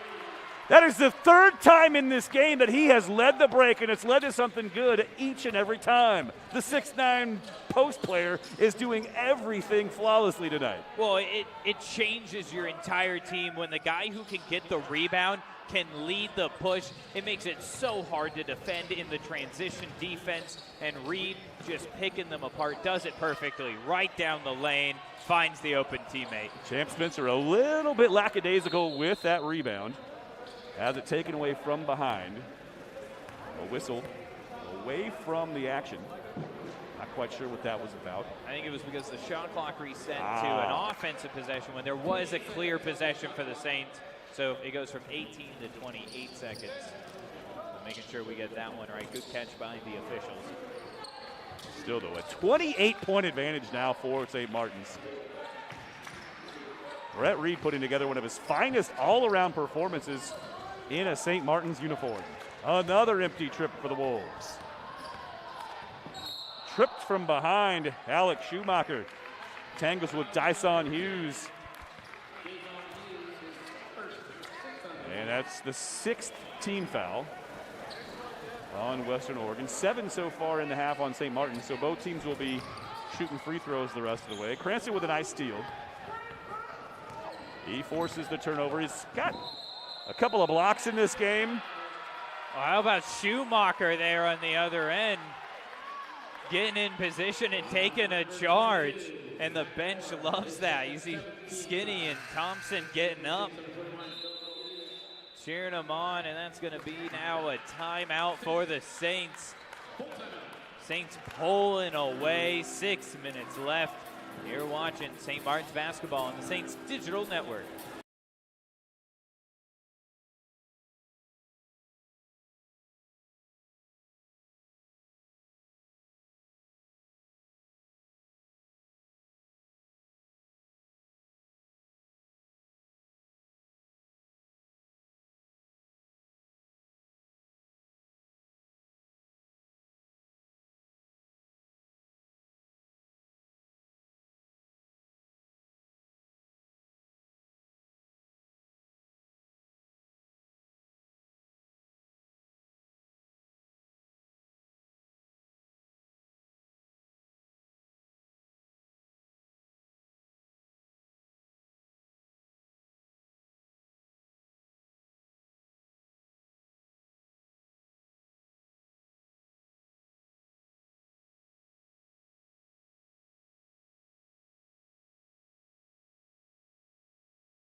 (67-39), the Saints have just been pulling further and further away throughout this contest. They just leaned on this Western Oregon team and eventually have just worn them out.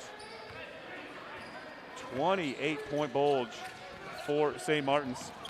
Schumacher retreats for a moment. Now turns it over. Another steal for Cranston. He pushes ahead. No look pass to the corner, goes off the fingertips of Dyson Hughes. For Western Oregon, if you're going to shoot 4 of 20 from beyond the arc, it's going to be hard to win a game.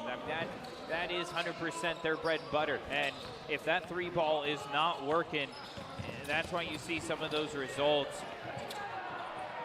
Had Illich wide open down low. Big man wanted a finish there. Marky Adams and Reed have some great highlight clips. Illich wanted one for his own. Here we go. He might get it right here. Well, he steps through anyway. Beautiful no-look bounce pass from Schumacher to set him up.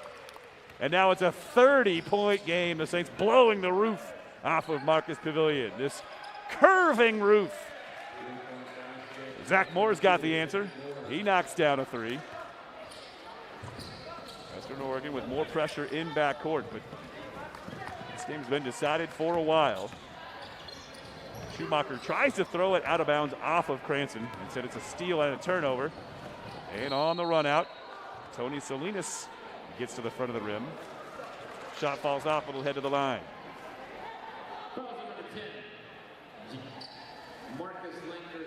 So at this point, Austin, I think some of the question is how long do you leave some of your starters and more key players in the game for St. Martin's, especially against the context of the fact that this is the first of those 8 games in a stretch of 17 days for St. Martin's. I feel like at some point you want to get those guys off the floor perhaps and get them some extra rest because they're going to need it over the stretch of the next 2.5 weeks. Yeah, I mean, every coach is going to have to battle this in the GNAC of trying to figure out minutes and that whole juggle.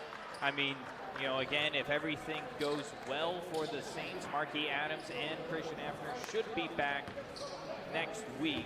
You know, obviously, you know, in this world, anything could change at any moment, but it seems like those two will be back, and that, you know, those are two of the top 7-8 players in minutes for the Saints. So, I mean, again, you know, in a game like this, in a conference game, there's nothing like game reps, and you want to be able to get some guys off the bench to be able to get some more looks as we've gone back and forth, got almost some playground basketball right here. But, you know, again, for the Saints, they put together a great effort. Now you want to be able to get some guys some rest, some other guys some opportunity to step up. Again, we saw Marcus Linker come into the game, and you know, he's come up with a big 8 points, 2 rebounds, an assist, a steal. He's had himself a good night for sure, and that gives a lot of confidence in the coaching staff that he can step in and do a lot of things for the Saints. Illich sealed off his defender. Thought he might get whistled for extending that elbow as he made his move to the basket. Instead it goes against Salinas. He winds up on the deck after being on the business end of some contact from the 6'9" post player from Serbia, Veljko Illich. This strikes me as the kind of guy who's probably just an enormous character. I feel like he's probably one of those guys who is very funny and probably just kind of just one of those guys that just makes everybody crack up all the time. That would be my guess, not ever actually having spoken a single word to the guy, but just looking at him, that's just the sense I get. Trust me, Jeff, when you walk through this gym and they're in shoot around, they're lifting weights, you hear him. He's got that big booming voice. It's great. You know, he's always, I saw one time up here pushing weights, you know, really making sure guys were getting that extra rep in, going all the way to the floor. You know, and there he is on the tip, gets the offensive rebound, and called losing it out of bounds. Last touch by the Saints. And that will send us to a media timeout.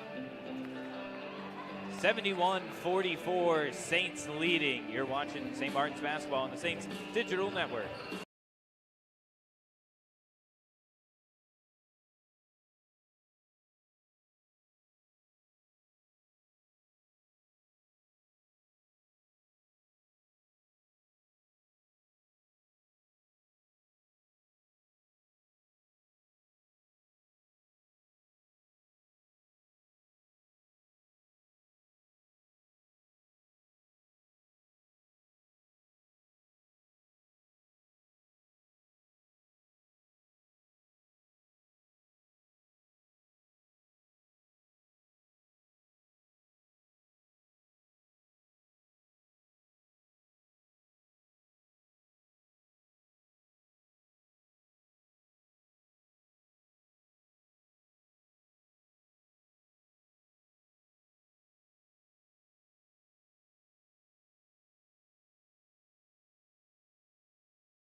And welcome back into the Saints Digital Network, and we are just over a week away from homecoming.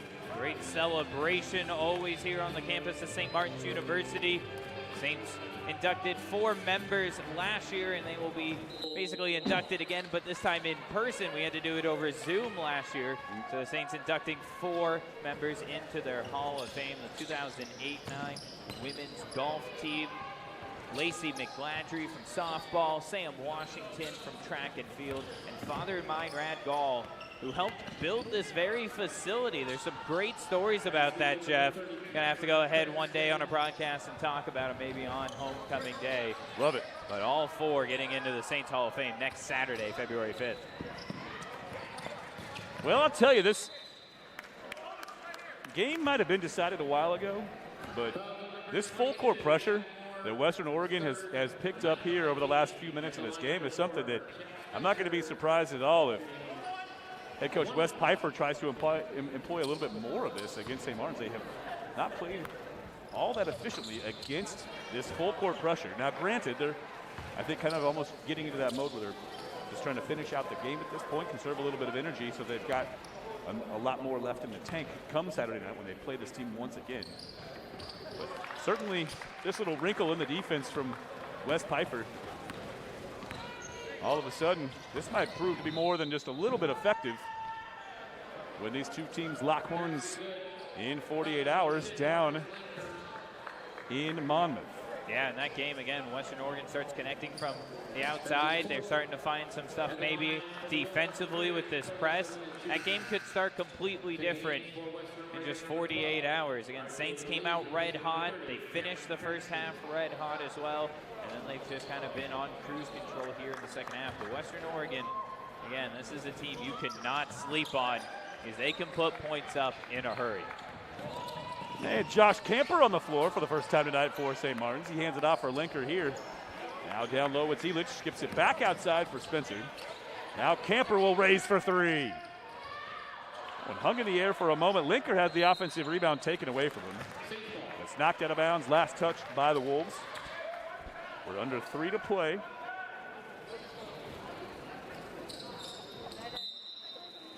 Kyle Greeley, the lone starter on the floor for the Saints. Joined by Elich, Camper, Linker, and Spencer. The only Saint in uniform that we've yet to see tonight is Corey Schramm. As Spencer tries for 3, that one rattles out. Not sure exactly whether Corey Schramm's available for the Saints. He is dressed. We may see him before the end of this game. And we will. He makes his way right on cue over to the scorer's table, likely to replace Kyle Greeley on the floor.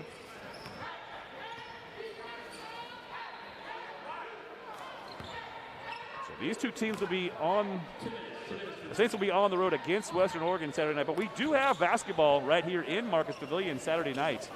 Women's basketball action. The Saints women's team, they hit a little bit of a struggle spot over the last stretch of games in their schedule as champ Spencer makes his way to the basket, lays it in with a lefty finger roll. Yeah, women's basketball starting there. Ernie Banks' famous Let's Play 2, starting their doubleheader against Simon Fraser. Yep. We'll play them on Saturday. It's going to be a good game. Huge game, too, in the standings.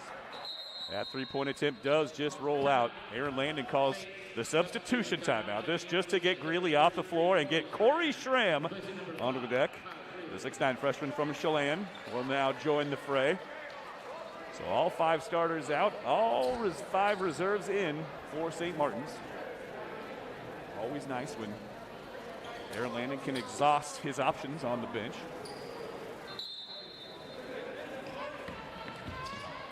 A turnover in backcourt. RJ Valise gets the steal. And he will head to the line. We're a couple of other games going on tonight in the GNAC. I believe everybody playing, if I recall correctly. We've got one final. Look at this. Seattle Pacific knocks off Alaska in overtime in Seattle, 74-72. Another final to bring you. Anchorage knocks off Billings in Billings, 68-61. That's a big-time win for the Seawolves in Billings. And they had win here on this very court. Only team to knock off St. Martin's on this court. I believe, this year. So, Seawolves, they're building themselves a very strong case as well in those regional rankings. Northwest Nazarene is at Western Washington. No final score to give you as yet. Central Washington is up in Burnaby taking on Simon Fraser. Blinker in the corner, under 10 on the shot clock. Spins around, a defender gets loose. Leans into a 6-foot floater, it won't fall. We're under a minute to play, Saints by 25.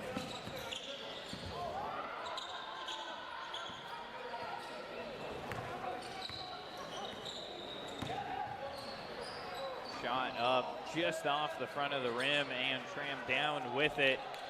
About 7-second differential between the shot clock and the game clock, so Saints will have one more shot coming up here. That Anchorage victory, by the way, moves them to 3-1 in GNAC play. The Saints, with this victory, will move to 5-2, so they'll be ahead of of Anchorage, by a half a game based on wins and losses.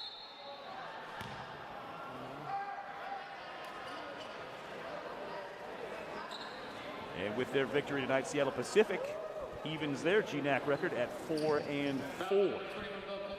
Yeah, the Falcons, again, very good squad. Yeah. Their big three can match up with anyone. It might be the best big three in all of the conference in Moffitt, Shaw, Anderson, and Mary Cavill. Those three can do a lot of things on the floor. And again, Seattle Pacific, like head coach Aaron Landon said, he truly believes until someone knocks them off in the conference tournament, they're the team to beat. Well, it's so interesting, too, when you think back on it, and how that Shaw-Anderson three-pointer as time expired against St. Martin's, what that did. I mean, if St. Martin's had hung on to win that game, that would have been a virtually back-breaking game for SPU, and it's the kind of game that can change the fortunes of your entire season just because Shaw-Anderson knocks down a three. Who knows what sort of path that might set Seattle Pacific down as we make our way into the stretch run of GNAC play. Speaking of GNAC play, we have reached the end of the line for this one. 75-52, the Saints win it basically going away. They led this thing by as many as 30 points before settling for a 23-point win against Western Oregon here tonight. They will run it back here, not here, but down in Monmouth on Saturday nights. But stick around, folks. We are going to hear from head coach Aaron Landon on the other side of a break. The Saints men's basketball postgame show is coming up in just a moment.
Back inside Marcus Pavilion for the St. Martin's men's basketball postgame show, and as always, we are joined by head coach Aaron Landon, who, as always, is poring over the stat sheet as we get rolling with this thing. But speaking of getting rolling with this thing, Coach, you got the services back from one Alex Schumacher here this evening, and he really did set the tone early for this game. He came out with fresh legs, looking no worse for the wear after a 3-game layoff. He really helped establish the tone of this game very early on.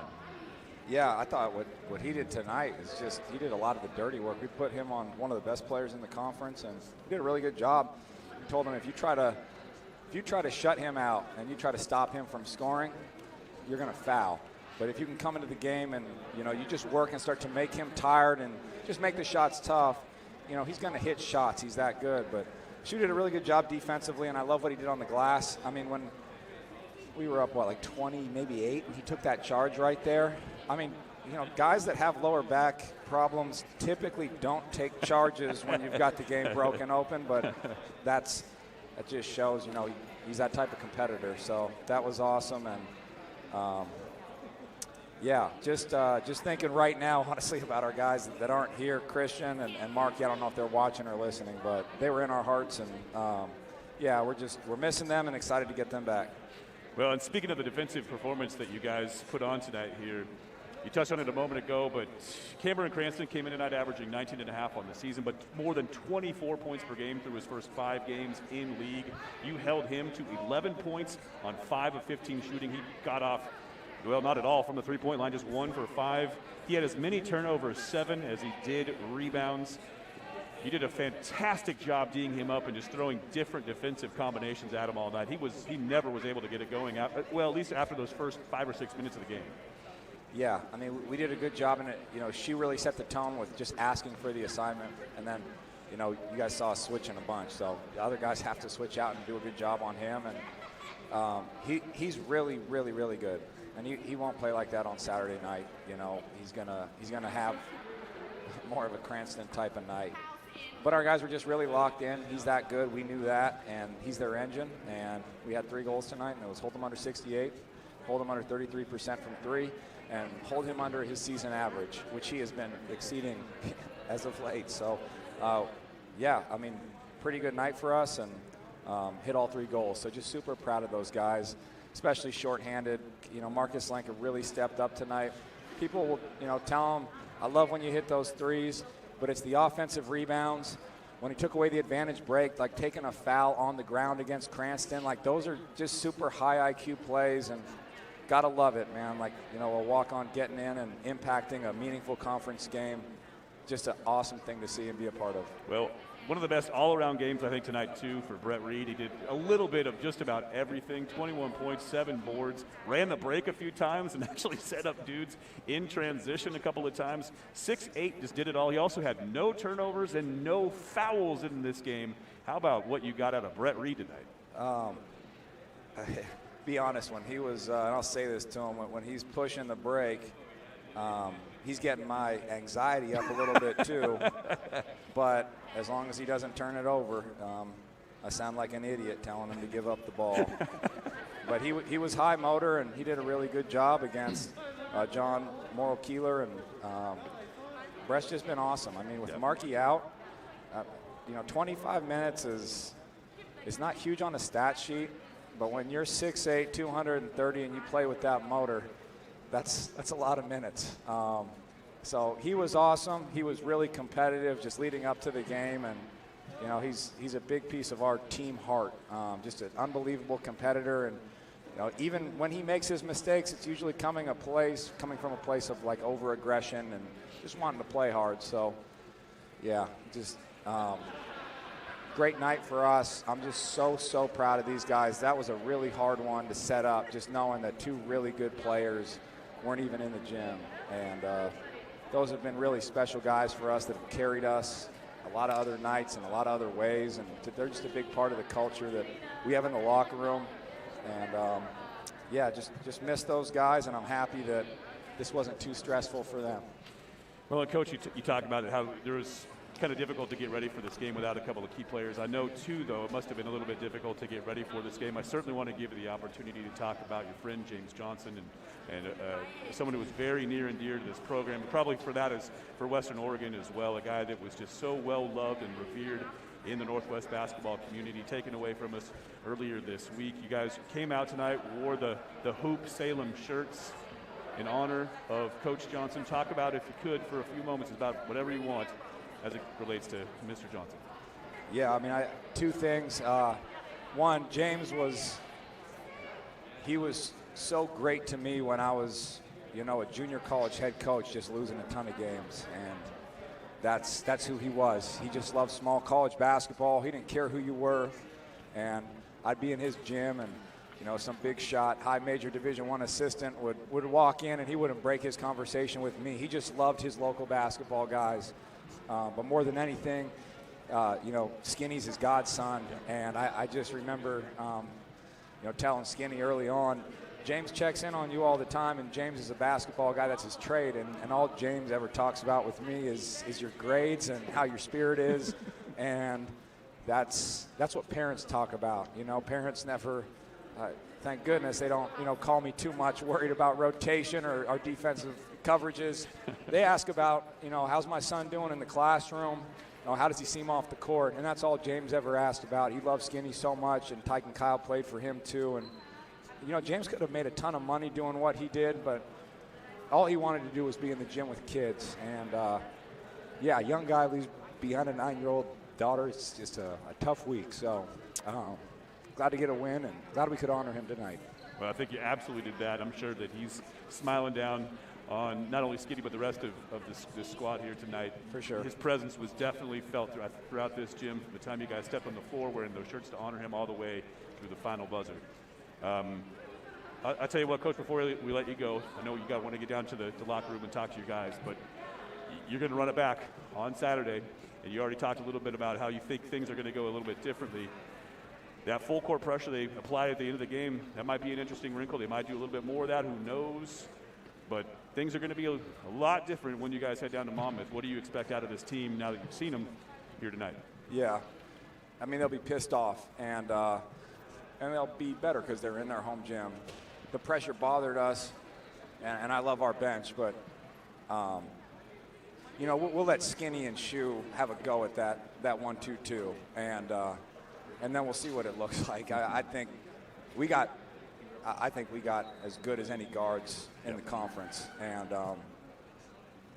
1-2-2 is a good defense, and it's tough. It slows you down. Unless you have two really fast guards that are on the floor together, and we didn't play them much together in the second half when it was effective. So we'll get those guys prepped for that. They know what to do with it. Yep. And, Western Oregon's going to come back pissed off, and they'll be at home. Our team's, our blood's running a little bit hot right now, and this is a really big game for us on Saturday night. I got to ask you, what would happen in the SPU game? We got a final for you. SPU did win in overtime tonight.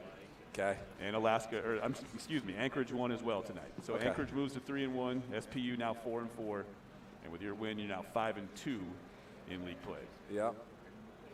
1-0 to get to 6 wins is the only thing that matters to us. It was just curiosity getting the best of me. Of course. Well, it's that time of year. Yep. We're all going to be scoreboard watching as things move forward. And Central Washington with a victory tonight as well. They also now move to 5-2 in GNAC play.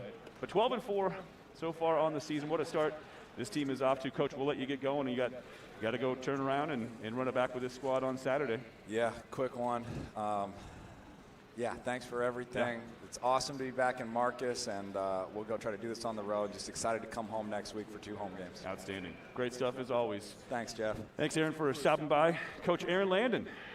Another victorious night goes into the books for St. Martin's. And that's going to do it for us on the broadcast here this evening. If you want to take a look at the final stats on the night, head on out to the website. They're already posted and updated and in the proverbial books. So on behalf of Austin Burns, our executive producer, Sydney Henderson, Ibrahim Mustafa, who is running the show over on the other side of the floor, And everyone else in the St. Martin's Athletic Department, this is Jeff Lucero signing off. We will be back on the broadcast Saturday night. We've got women's basketball tipping off at 5 p.m. Make it 5:15, but the pregame show will get started right around 5 o'clock. So we will see you then. Women's basketball action Saturday night and a whole mess of games coming up. Be sure to check the schedules for both the men's and women's teams. They have had to juggle a lot of postponements and work those into the docket over the next few weeks. So head online, check out the updated schedule for when you can dial in and watch these Saints play. That's going to do it for us here tonight. Thanks for tuning in, everybody. We will see you on Saturday night for women's basketball action here at Marcus Pavilion. Good night.